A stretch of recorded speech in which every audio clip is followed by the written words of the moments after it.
C'est fait! Carey Price est maintenant un Shark de San Jose.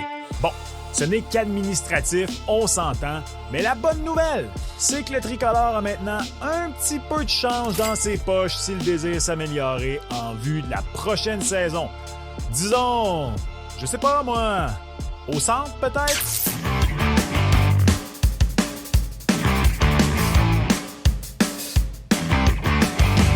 What's up tout le monde? C'est ton boy Max. C'est fait, le contrat de Carey Price a été échangé par le Canadien de Montréal et l'équipe peut enfin souffler un peu, financièrement parlant.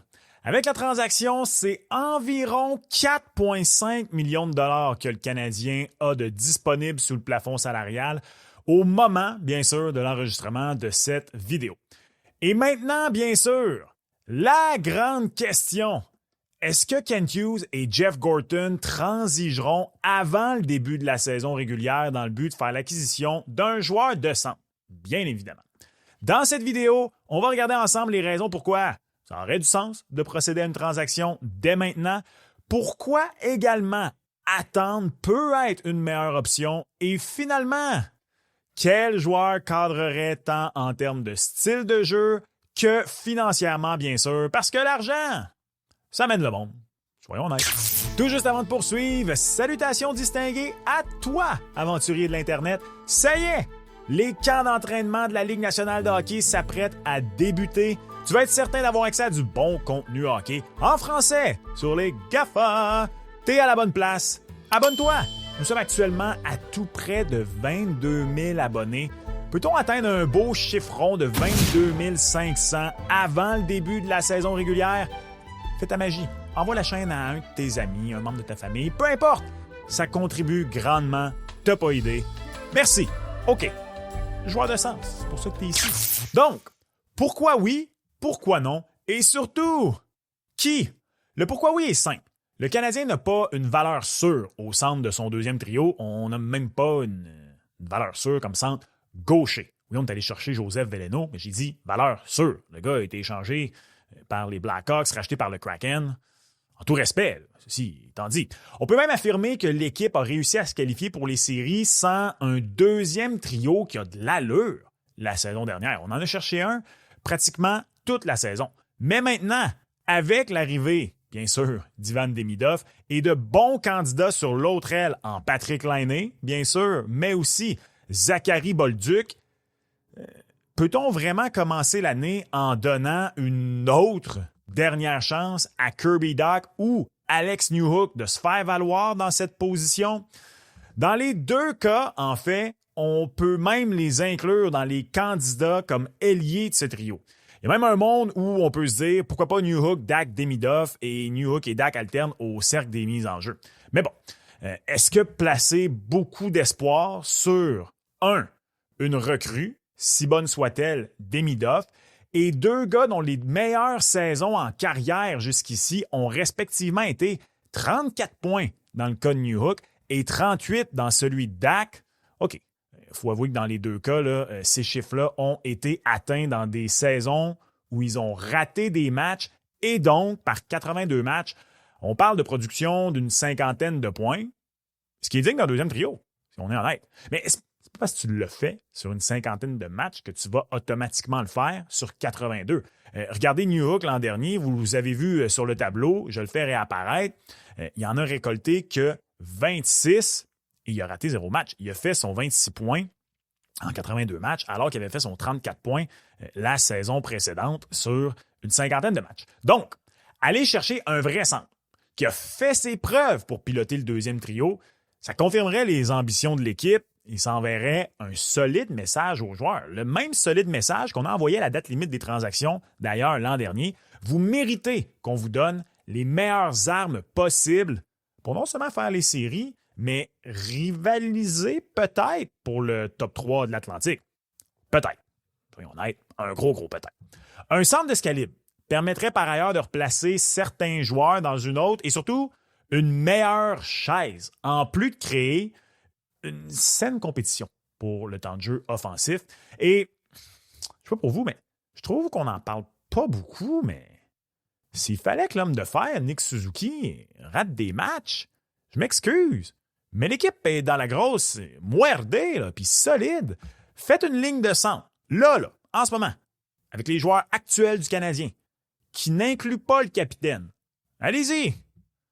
Faites pas des enfants forts, comme dirait ma mère.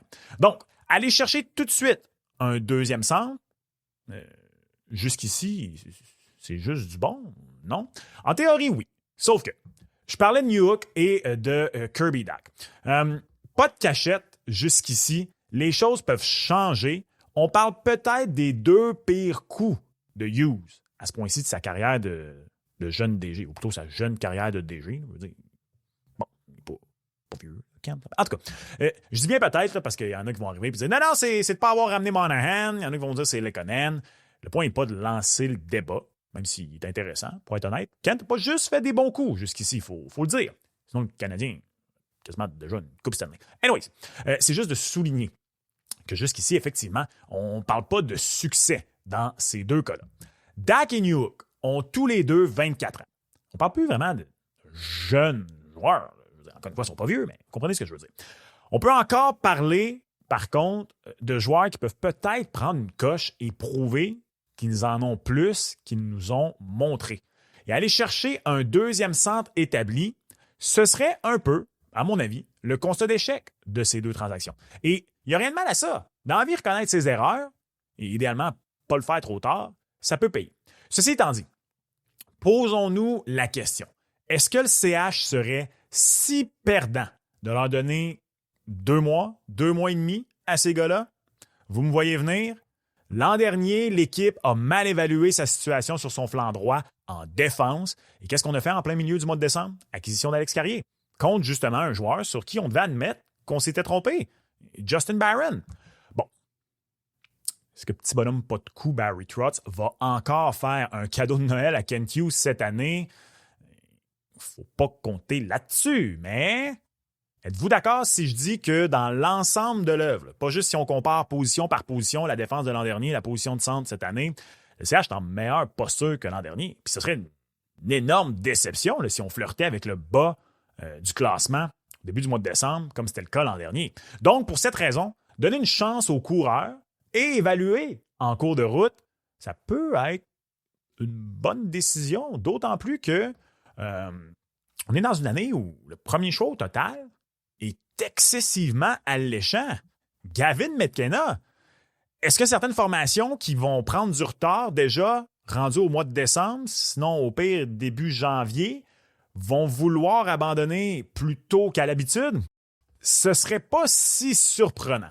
Et donc, peut-être qu'il y aura plus de joueurs alléchants qui ne sont pas actuellement disponibles parce que c'est le début de l'année, tout le monde veut voir, OK, on a-tu une chance cette année? On fait-tu un push?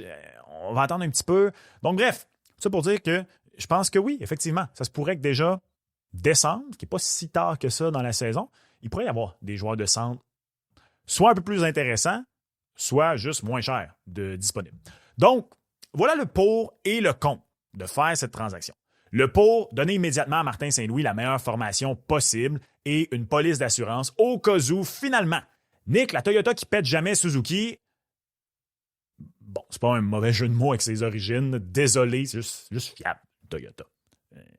Mettons que, bref, que Nick Suzuki, finalement, il manque des matchs. Le contre, tu devrais donner une dernière chance à des joueurs pour qui tu as payé un bon prix, Newhook et Dach, de se faire valoir avant de faire cette transaction-là. Tu pourrais peut-être te rendre au temps des soldes de Noël et trouver encore mieux pour moins cher.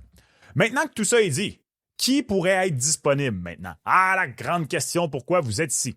Voici quelques noms, du moins intéressants au plus intéressants. Ça, c'est à mon humble avis. Peut-être que vous n'allez pas être d'accord. Et comme toujours, laissez-moi savoir ce que vous en pensez en commentaire. Bon, 2 choses d'abord. En fait, non. La deuxième, elle va venir plus tard. Commençons avec l'éléphant dans la pièce. Là. Oui, Mason McTavish est toujours sans contrat au moment où j'enregistre. Non, personnellement, je n'y crois plus. Le coût, tant en transaction qu'en salaire, n'a pas de bon sens, à mon avis. Et surtout, même s'il tarde, je persiste et signe, les Ducks seraient vraiment idiots de se départir de la possibilité d'avoir au centre pour les années à venir Leo Carlsson et McTavish. Plus le dossier avance, même s'il n'est pas signé, c'est peut-être contradictoire un peu. Effectivement, peut-être. Moi, j'y crois. personnellement. Oui, le gars est intéressant sur papier, mais dans la théorie, à ce point-ci, je ne dis pas que c'est impossible. Impossible n'est pas gaulois, mais ce sera, en ce qui me concerne du moins, une agréable surprise plus qu'autre chose si ça arrivait. La solution la plus simple maintenant, bien que personnellement, elle m'enchante pas plus que ça, vous m'en parlez beaucoup en commentaire depuis le début de l'été, c'est Jack Roslovic qui a passé la dernière année avec les Hurricanes de la Caroline. Il a déjà joué avec Patrick Laine à Winnipeg et Columbus. En fait, il était de la transaction Pierre-Luc Dubois. La première, là. Il y en a eu beaucoup depuis les transactions Pierre-Luc Dubois. Il est droitier. Déjà, ça, personnellement, ça me refroidit. Et je trouve que c'est vraiment un plaster. C'est un contrat d'1 an, comme il a signé en Caroline l'an dernier. Pourquoi pas? Mais il est le genre de joueur qui est plus pour moi, justement, peut-être un excellent joueur de troisième trio qui peut dépanner sur un deuxième. Et tant qu'à s'entendre avec lui, justement, je préfère l'avenue de la patience dont je parlais un peu plus tôt et voir qui d'autre tombe disponible. Là, maintenant qu'on a parlé de McTavish et Roslovic, qui sont tous les deux sans contrat, avec restriction dans le cas de McTavish, joueur autonome sans compensation dans le cas de Jack Roslovic. Tous les joueurs là, que je vais vous parler, financièrement, ça fonctionne ou ça ne prendra pas beaucoup de salaire à envoyer en retour pour que ça fonctionne dans les livres du Canadien. Le premier, Jared McCann, un gars qui produit de façon constante depuis qu'il est à Seattle. 50 points, une vingtaine de buts à chacune de ses 4 saisons avec la plus jeune formation de la Ligue, quoique maintenant officiellement, I guess que c'est le Mammouth. Mais bon, un sommet de 40 buts et 70 points en 2022-2023. Sommet que je pense pas qu'il va réatteindre, mais quand même, comme je disais, c'est un gars là, qui donne du 50 points, 20 buts, c'était des pieds égales depuis 4 ans. J'aime Jared McCann. Le problème, à mon avis, oui, il prend des mises en jeu. Il prend beaucoup de mises en jeu. Je pense que c'est à peu près 300 encore qu'il a pris, ou peut-être un petit peu moins, la saison dernière. Il a déjà été centre temps plein dans la Ligue nationale de hockey.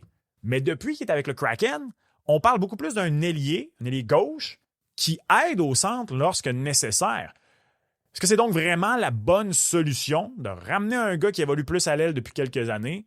Personnellement, je préfère McCann à Roslovic, là, mais je suis encore dans le camp du « attendons voir s'il y a quelqu'un de plus intéressant qui pourrait devenir disponible quelque part décembre, janvier, tant qu'à y aller avec Jared McCann. » Et au pire, à moins que le Kraken soit en série, ce qui est une possibilité, remarque, là, c'est un couteau à double tranchant. Hein? Si tu attends que certains joueurs deviennent disponibles, peut-être que tu en as d'autres qui ne deviendront plus disponibles. Après ça, je ne dis même pas que McCann est nécessairement dispo là, mais vous comprenez ce que je veux dire. Mettons que le Kraken surprend. Est-ce qu'ils vont vraiment vouloir échanger un de leurs bons joueurs comme McCann? En même temps, il y a un argument pour dire qu'on n'a aucune Moses d'idée c'est quoi le plan du Kraken. Ils font à peu près à l'improviste depuis qu'ils sont là, mais ça, ce serait pour une autre vidéo. Ryan O'Reilly. Je le disais, Barry Trotz fera certainement pas de cadeau 2 ans de suite à Kent Hughes, mais il demeure quand même un joueur très alléchant. Le vétéran qui vient encore de faire une 50aine de points à Nashville cette année. Et ça, c'est bien sûr malgré les déboires de l'équipe. Non, c'est plus le joueur qui a gagné le Conn Smythe en 2019, mais on parle peut-être d'un centre parfait pour, par exemple, Demidov et Laine. Pourquoi? De un, il pourrait être la nounou, responsable. O'Reilly, en plus, il y a encore un papier sablé que j'ai toujours bien aimé à son jeu. Je veux dire, le gars va peut-être littéralement être le dernier joueur de l'histoire de la Ligue à pas porter de visière. Hein? Ça c'est du old school. Yo, il y a mon âge. J'ai qualifié un gars de mon âge de old school. Il est gaucher, bien sûr. Il gagne encore beaucoup de mises en jeu. 55% la saison dernière. Il me semble qu'il était à 60 la saison d'avant. 4,5 millions pour 2 ans. Où il en a dans sa carrière? Je dirais encore une belle aubaine, honnêtement. On commence à entrer avec Ryan O'Reilly, à mon avis, dans le type de joueur pour qui ça vaut la peine tout de suite. Sauf que la différence dans son cas, c'est que je crois que Nashville, eux, au contraire, vont vouloir regarder à quoi ressemble le début de saison. Je pense qu'O'Reilly, c'est plus le genre de joueur, effectivement, que si Nashville repart en couille pour le début de saison, on va peut-être là, abdiquer, partir un reset ou une reconstruction complète, qui sait. Bref, ça pourrait être un candidat, mois de décembre, ça, Ryan O'Reilly. Et finalement, vous en entendez parler énormément, particulièrement depuis la transaction Price. Pavel Zacha, c'est bien sûr le joueur tout indiqué, centre gaucher, 28 ans, 6 pieds 3, peut aller te chercher une 50aine de points. Dans la débâcle des Bruins l'an dernier, les médias locaux, je lisais un petit peu ce qui s'écrivait à Boston sur Pavel Zacha. On a quand même reconnu la constance de son jeu, même s'il y a eu une légère baisse de production. 4,75 millions pour 2 saisons, ça fit point de vue hockey, ça fit point de vue financier, ça fit tout court, en fait. La grande question, est-ce que le Boston et le CH oseraient transiger ensemble? Les Sens et les Sabres l'ont fait l'hiver dernier dans la transaction de Dylan Cousins. Rien n'est impossible. Je crois pas beaucoup aux Bruins, personnellement, cette saison. C'est tout le temps dangereux de dire ça parce qu'on ne sait jamais avec les Bruins de Boston. Mais je commence à trouver que c'est mince un peu derrière Pasta, McAvoy et Swayman. J'aime pas particulièrement les acquisitions qu'on fait depuis 2 ans. Mais un peu comme Nashville, est-ce qu'on va vouloir attendre un peu?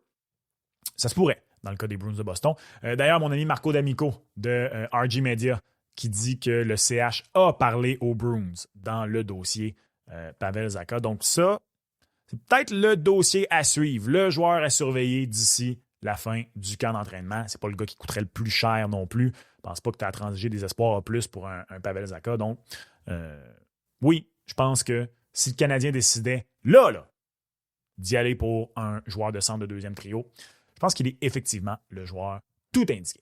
Est-ce que tu crois que le Canadien doit transiger avant le début de la saison ou tu préconises la patience? Quel joueur t'intéresserait, que ce soit là ou un peu plus tard pour la saison? Tu sais, mettons que les Pingouins... N'allons pas là. Comme toujours, laisse-moi savoir en commentaire. Tu veux connaître les 10 meilleurs joueurs du Canadien cette saison tels que votés par vous, les auditeurs de la chaîne? C'est juste ici. Et on se reparle lors du prochain épisode. Ciao!